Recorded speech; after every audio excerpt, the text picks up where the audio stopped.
A furnace that won't turn off can be a frustrating issue. But there are several possible reasons for this problem. The first reason may be a wrongly set thermostat, as this device controls how the furnace operates. If the thermostat is not set correctly, the furnace will continue to run.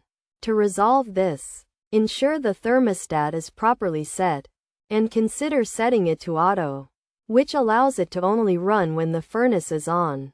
Another possible cause is leaking air ducts in the house. The ductwork is responsible for distributing hot air to the vents. So if the ducts are leaking, the hot air may be escaping into the attic, causing the furnace to continue running. In this case, it's necessary to call a qualified technician to repair the leaking ductwork.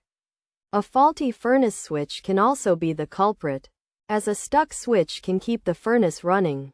To fix this, it's necessary to contact a professional to repair or replace the faulty switch. By addressing these potential issues, it's possible to fix a furnace that won't turn off, and have a properly functioning heating system again.